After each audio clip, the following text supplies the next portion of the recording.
नमस्कार, जय हिंद, जय श्री राम दोस्तों। शिवम चौधरी ऑफिशियल में आप सबका स्वागत है। आगे बढ़ने से पहले आप सबसे रिक्वेस्ट है, वीडियो को लाइक कीजिए, चैनल को सब्सक्राइब कीजिए और शेयर करना मत भूलिएगा। इस सरकार में आज के समय संसद में अगर सबसे कोई जबरदस्त वक्ता है तो वो निश्चित तौर पर अमित शाह है। और ये एक तरीके से काबिलियत, ये कॉम्पिटेंसी होमवर्क से आती है। बिना होमवर्क किए आप एक बेहतर वक्ता हो ही नहीं सकते हैं। और अमित शाह का यह होमवर्क मात्र पार्लियामेंट के अंदर नहीं होता है, पार्लियामेंट के बाहर भी वो उसी तरीके से अपना होमवर्क करके चलते हैं। उन्हें पता होता है कि भैया अगली मीटिंग मेरी फला व्यक्ति से है, फला ऑर्गेनाइजेशन से है, क्या एजेंडा रहेगा, और उस पर वो पूरी तैयारी करके रखते हैं। और वो दर्शाया जब एफसीआरए के मुद्दे पर पादरियों का एक बहुत बड़ा संगठन अमित शाह से मिलने गया और उन्होंने सोचा कि भैया हम जिस संगठन से आते हैं उसकी जो ताकत है उससे हमें अमित शाह को घेर लेंगे। उस मीटिंग में किस तरीके से जब अमित शाह ने हर फैक्ट का जवाब दिया तो पादरी फड़फड़ाने लगे। और बात होगी कि क्या उमर अब्दुल्ला डोनाल्ड ट्रंप के माध्यम से या पाकिस्तान में जो स्थिति उत्पन्न हो रही है उसका कवर फायर लेकर कश्मीर में फिर से 370 की बहाली का रास्ता ढूंढ रहे हैं, या कश्मीर को फिर एक तरीके से अराजकता की आग में झोंकने का प्रयास कर रहे हैं और अलगाववादियों का साथ क्यों मांग रहे हैं, इस विषय पर चर्चा होगी। पहली बात अमित शाह की उस मीटिंग की। दरअसल एक संगठन है जिसका नाम है Catholic bishop conference of India. 1944 में संगठन बना और जितने भी बड़े कैथोलिक पादरी हैं या बड़े बड़े लोग हैं उस समाज के, वो सब इस संगठन का हिस्सा है। जब से अमित शाह एफसीआरए का बिल लाए हैं, अब एफसीआरए को धीरे धीरे अमेंड किया जा रहा है, पहले 2020 में किया, उससे पहले कुछ किया, फिर अब जो final nail in the coffin लगी है एफसीआरए से, उसमें जितने भी संगठन जो विदेश से पैसा पाते हैं वो फड़फड़ा रहे हैं। उन्हें समझ नहीं आ रहा कि उनकी जीवन रेखा किस तरीके से धीरे धीरे छोटी होती जा रही है। और यही नहीं, जो अब तक कमाया है उसके जाने का भी खतरा है। उसी को बचाने के लिए ये सब लोग अमित शाह के पास पहुंचे और अमित शाह से कहा कि भैया ऐसा लग रहा है कि आपने ये जो पूरा का पूरा बिल बनाया है, ध्यान रखिएगा केरला के चुनाव को देखते हुए इस बिल को, इस कानून को थोड़ा डिले किया गया, लेकिन फिर भी कहीं पे बीजेपी को सपोर्ट नहीं मिला। जिस चीज को अंदाजा लगाया वो फलीभूत नहीं हो पाया। और जब अब ये मिलने पहुंचे और अमित शाह से कहा कि ऐसा लग रहा है आपने हमें रोकने के लिए, हमारे कार्यक्रमों को रोकने के लिए, हमारे संगठन को ना चले, हमारे चर्चेस ना चले, इसके लिए आप ये सारा का सारा एफसीआरए लेकर आए हैं। तो अमित शाह ने पूछा, अच्छा ये बताइए साल भर में टोटल कितना पैसा आता है विदेश से जिस पे एफसीआरए का ये चाबुक चलेगा? ऐसा नहीं है कि सारा बंद हो जाएगा। देखिए जो वैध है वो चलता रहेगा, जो गलत तरीके से आ रहा है निश्चित तौर पर उसे सवालों के जवाब देने पड़ेंगे।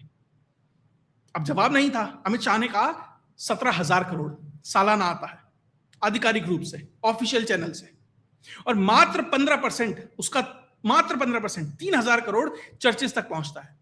85% अदर ऑर्गेनाइजेशंस को जाता है, जिसमें ज्यादातर मदरसे और ये जो जितने भी संगठन है, मतलब इस तरह के जो लोग हैं उनके पास ज्यादा जा रहा है।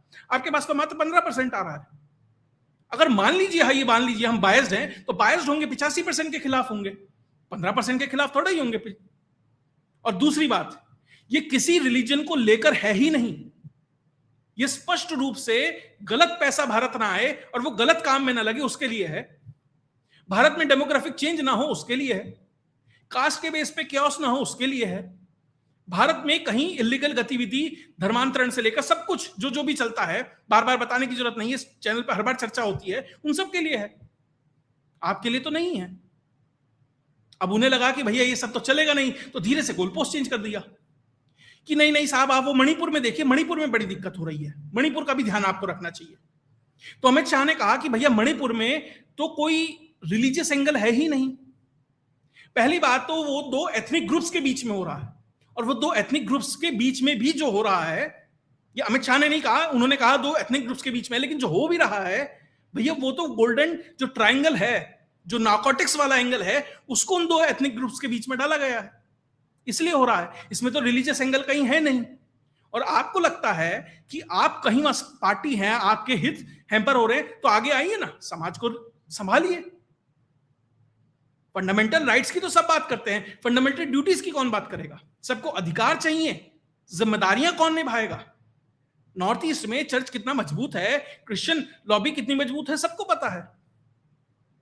उन्होंने उठा के गोल पोस्ट, मतलब जो गेंद है उनके पाले में डाल दी, उन्होंने उनके ऊपर डाल दिया। आप रिलीजियस हैं, आपका स्टेक है, वहां तो बाकायदा चुनाव होता है तो उसकी गिनती अगर संडे को पड़ रही है तो उसे मंडे को किया जाता है, क्योंकि लोगों को संडे को चर्च जाना है। डेमोक्रेसी किस हद तक चेंज हुई है, इन चर्चेस का कितना होल्ड है। तो भैया आगे आइए, आपने राष्ट्र निर्माण में बहुत ही योगदान दिया, अमित शाह ने कहा वहां भी दो ना, क्या दिक्कत है। उसके बाद इन लोगों ने सवाल उठाया कि भैया जो ये डीलिस्टिंग हो रही है, एफसीआरए पे गए थे, वहां जवाब मिल गया। उसके बाद इन्होंने मणिपुर का मुद्दा उठाया, लगभग 45 मिनट ये मीटिंग चली है।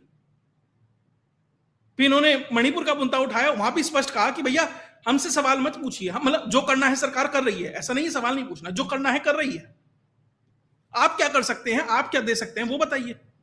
फिर वहां से तीसरा गोल पोस्ट चेंज हुआ कि भैया जो कन्वर्टेड SC/ST हैं, जो कन्वर्ट हो जाते हैं, भारत भैया हिंदू समाज में कोई SC/ST है और वो कन्वर्ट होके क्रिश्चियन बन जाए, इस्लाम बन जाए या किसी और धर्म में चला जाए, किसी भी अब्राह्मणिक रिलीजन में चला जाए, तो वो डीलिस्ट हो जाता है और उसको जो SC/ST का फायदा है वो नहीं मिलेगा। सरकार इस पे कानून लाने की बात चल रही है और सरकार ने स्पष्ट ये भी कह दिया, रेट्रोस्पेक्टिव इफेक्ट में नहीं लाएंगे कि भैया पुराने वाले भी हो जाएंगे अब से। वो कह रहे हैं ऐसा मत कीजिए। देखिए, उन संगठनों से मेरा एक सीधा सवाल है, कन्वर्जन किस बेसिस पे होता है? जितने भी मिशनरीज लगे हुए हैं, ये जितने भी जमात वाले लगे हुए हैं, जितने भी ये सब सो कॉल्ड जितने भी एक्टिविस्ट लगे हुए हैं, ये क्या कहते हैं? भैया हिंदू समाज में फला फला जातियां हैं, वर्ण व्यवस्था है, वैसे जाति व्यवस्था कहा जाए तो ज्यादा बेहतर है, लेकिन वो जानबूझ के वर्ण व्यवस्था बोलते हैं। भैया जाति व्यवस्था है, उसमें फला जाति फला को ऑपरेस करती है। हमारे यहां कोई जाति का बंधन नहीं है, वो अलग बात है 72 फिरके हैं, वो अलग बात है सारी की सारी जातियां हैं। तो आप हमारे यहां आ जाइए, जाति के बंधन से मुक्त हो जाएंगे।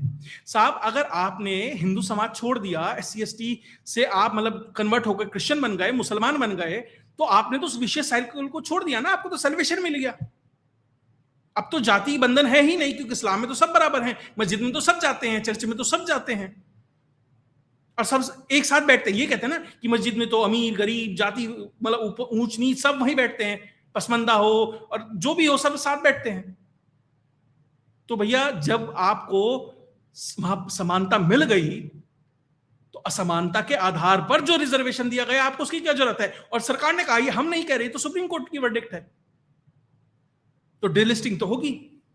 ऐसा नहीं है कि आप कन्वर्जन भी कराएंगे, आप डेमोग्राफी भी चेंज करेंगे और उसके बाद आप सरकार के द्वारा दिए गए एक जो शोषित वंचित वर्ग है संविधान के आधार पर, उसके अधिकारों को भी आप चूस जाएंगे।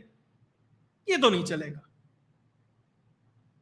तो एक तरीके से अमित शाह तथ्यों के साथ, फैक्ट के साथ, मतलब जो आंकड़े होते हैं वो भी, और उनके पीछे का जो कंक्लूजन है, मंतव्य है, एनालिटिक्स है, उसको भी लेकर साथ बैठे हुए थे और स्पष्ट कर दिया कि भैया ठीक है, बड़े बड़े संगठन है, पहले की सरकारों पे दबाव बनाते होंगे। वो जामा मस्जिद का जो बुखारी है वो दबाव बनाता होगा, या केरल के बैठे किसी चर्च का, आंध्र प्रदेश के या नॉर्थ ईस्ट के बैठे किसी चर्च के बड़े पादरी से दबाव बनता होगा। भारत में पहले मार्को रूबियो जैसे लोग आते होंगे तो उनकी बात मानी जाती होगी, लेकिन अब नहीं है। कम से कम वो प्रेशर ग्रुप नहीं है। ऐसा नहीं है कि सरकारों पे दबाव नहीं पड़ते हैं, निश्चित तौर पर पड़ते हैं, लेकिन क्या पहले जैसा बिल्कुल अगर घुटने टेकने को कहा जाए कि रेंगने लगे, वो स्थिति नहीं है। और ये अमित शाह बार बार स्पष्ट करते हैं उनके होमवर्क के द्वारा, उनके काम के द्वारा। मतलब अगर आपको अपनी बात क्लियर है ना, अगर आपने अपना काम किया है, तो साहब आप अपनी बात को स्पष्ट रूप से बेहतर तरीके से रख सकते हैं, और यही अमित शाह कर रहे हैं और यही इन लोगों को दिक्कत है।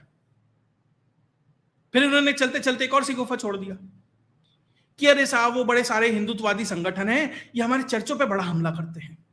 आपको ध्यान होगा जब ओबामा भारत आने वाला था तो 2-4 खिड़कियों के कांच टूट गए थे और चोरी हुई थी वो, और उसको ऐसे दिखाया गया कि हिंदूवादी संगठनों ने चर्चों के ऊपर हमला करना शुरू कर दिया। भैया माइनॉरिटी क्रिश्चियंस खतरे में आ गए हैं भारत में। बाद में पता लगा वो छोटी मोटी चोरियों के केस थे। तो ऐसा ही कुछ वहां लेकर गए कि भैया ये हिंदूवादी संगठन तो हमारे साथ बड़ा गलत करते हैं। भैया पंजाब में 10% आबादी बदल गई है, आंध्र प्रदेश, उड़ीसा, नॉर्थ ईस्ट, तमिलनाडु, केरल, गोवा। आप ये देखिए किस तरीके से धीरे धीरे धीरे डेमोग्राफी चेंज हो रही है और हिंदूवादी संगठन कर रहे हैं। तो अमित शाह ने कहा कि अगर कहीं ऐसा है तो भैया एफआईआर दर्ज कराओ ना। बताइए आपने कितनी एफआईआर दर्ज कराई, बताइए चलिए। कौन सी घटना है जहां एफआईआर दर्ज हुई है और एक्शन नहीं हुआ है, वहां तो मैं एक्शन लूं भी। आपको अगर कोई बात भी है तो ड्यू प्रोसेस से जाते हैं ना। तो एफआईआर दर्ज कराइए, एजेंडा मत बनाइए, नैरेटिव मत सेट करिए कि कहीं 2-4 मतलब 140 करोड़ में 2-4-5 घटनाएं कहीं हो भी जाती हैं। मैं ये नहीं कह रहा कि बिल्कुल सब कुछ चंगा चल रहा है, 2-4-5 जगह घटना हो जाती है, 10 जगह हो जाती होगी, तो एफआईआर दर्ज कराइए ना, कोर्ट में जाइए, सिस्टम है, क्या दिक्कत है।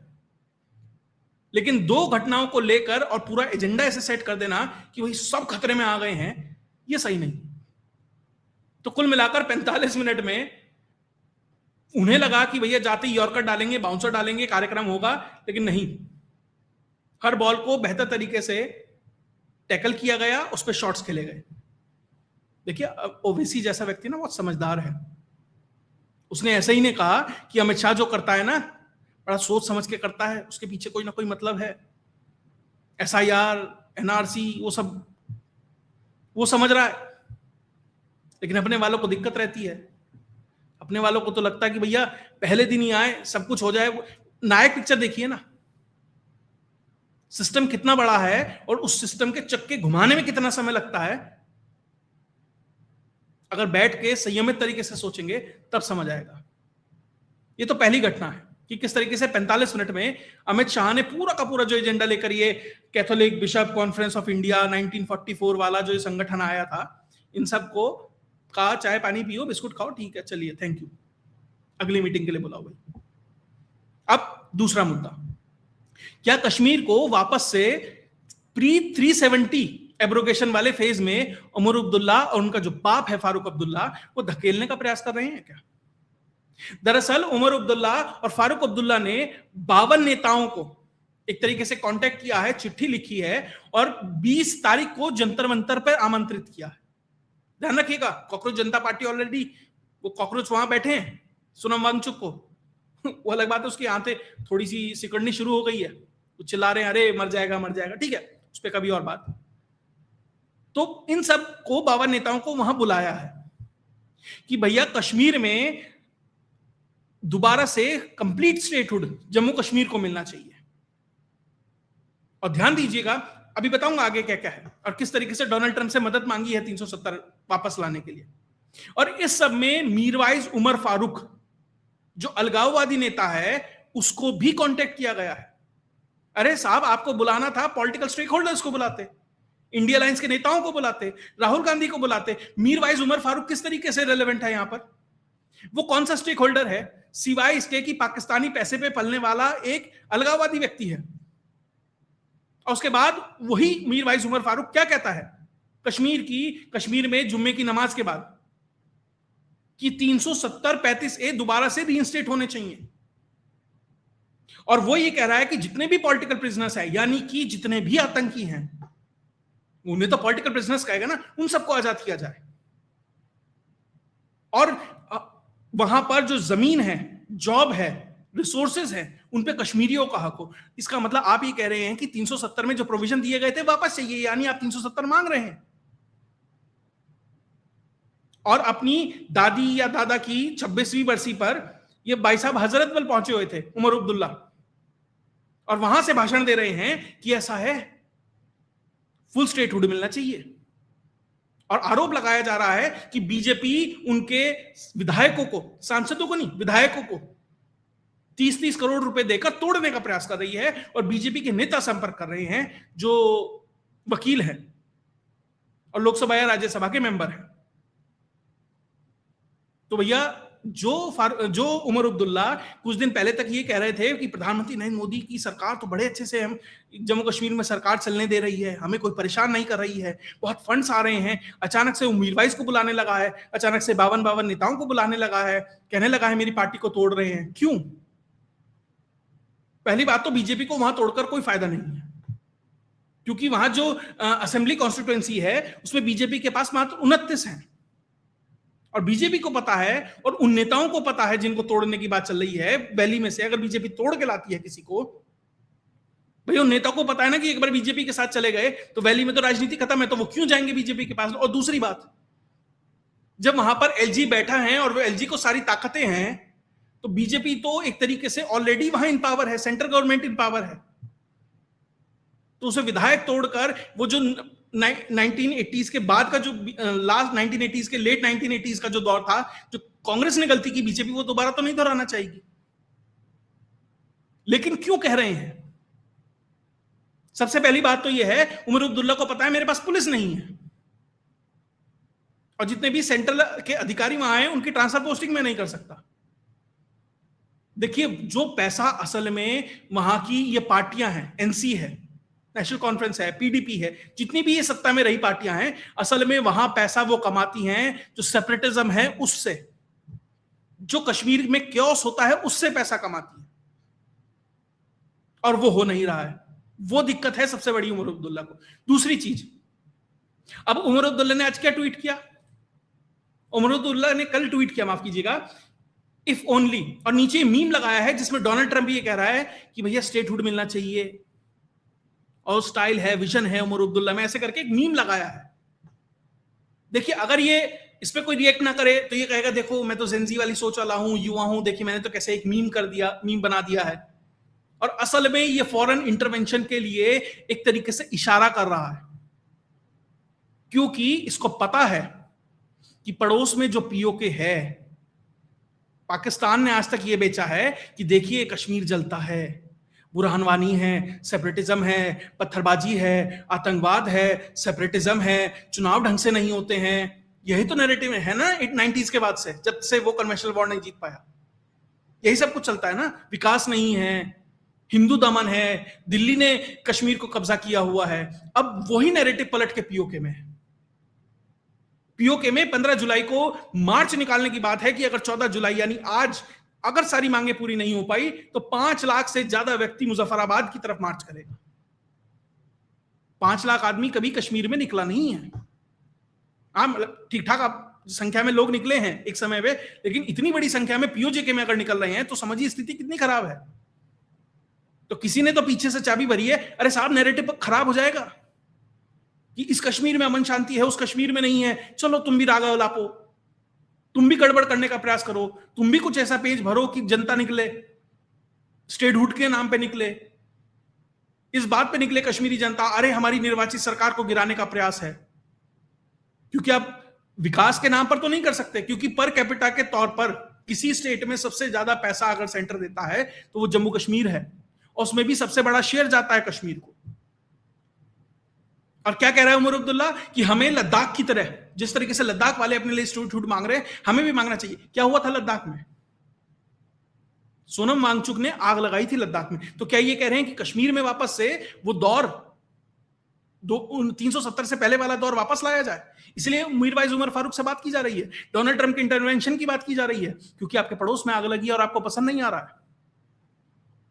इसलिए आप और आपके पिताजी सबको ये कह रहे हैं 52 नेताओं को पहुंचो, और राहुल जैसे लोग पहुंचेंगे साहब। 20-22 दिन से गायब है अगला,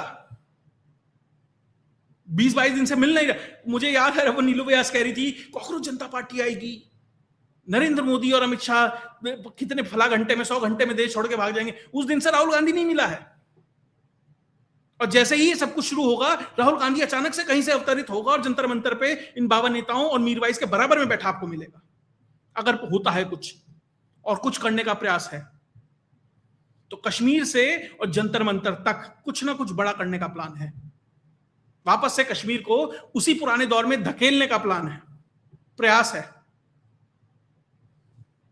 इसीलिए ये बात की जा रही है स्टेटहुड चाहिए। भैया कहा है सेंटर ने देंगे, लेकिन एट अप्रोप्रिएट टाइम। आपको लगता है अप्रोप्रिएट टाइम है? पड़ोस में आग लगी है, अभी 2 महीने पहले तक पैसा आ रहा था, अब दिक्कत होने लगी। क्या आसिम मुनीर के कबूतर कोई चिट्ठी लेके आए हैं क्या? निश्चित तौर पर इस पे सेंटर हो, एजेंसीज हो, ध्यान देने की बहुत जरूरत है। अभी ये जितने भी इंटरेस्टेड ग्रुप्स हैं, अभी धीरे धीरे कुछ ना कुछ अपनी बात को आगे लेकर कोई एफसीआरए के नाम पर, कोई स्टेट्यूट के नाम पर, कोई सीजेपी के नाम पर। जितने भी ग्राउंड वर्कर्स अभी गिरफ्तार भी हो रहे हैं ना, कल रात वीडियो बनाई उसके लिए एक, वो जॉर्डन ब्राउन पकड़ा गया, राहुल गांधी बाहर है। देखते हैं क्या क्या निकल के आता है। कि कुल मिलाकर पादरियों को तो बता दिया गया कि भैया पिटीशन में दम नहीं था, दोबारा लिख के लाओ कुछ बढ़िया बेहतर। और उमर अब्दुल्ला भी फ्रस्ट्रेटेड ही हैं। एक न्यूज चैनल पे सुन रहा था, एक वरिष्ठ पत्रकार बता रहे थे कि दिल्ली के पावर कॉरिडोर में और यहां तक कि जम्मू कश्मीर के पावर कॉरिडोर में भी लोग कहते हैं कि भैया राहुल गांधी से बड़ा है। कि क्या बड़ा है उमर अब्दुल्ला के लिए वो मुझे बताने की कुल मिला के जरूरत नहीं है, और पिता का क्या ट्रैक रिकॉर्ड रहा है वो बताने की भी जरूरत नहीं है। और कश्मीर को बेहतर तरीके से हैंडल कर लिया जाएगा ये तो बिल्कुल भी जरूरत नहीं है। खैर, इस पर जो भी डेवलपमेंट आएगी आपके साथ लेके आता रहूंगा। अगर आपको वीडियो विश्लेषण अच्छा लगा तो वीडियो को लाइक कीजिए, चैनल को सब्सक्राइब कीजिए और शेयर करना मत भूलिएगा। और अगर आप चैनल को सपोर्ट करना चाहते हैं तो स्क्रीन पे लगे QR कोड के माध्यम से या चैनल का मेंबर बनकर भी आप चैनल को सपोर्ट कर सकते हैं। जय हिंद, जय भारत।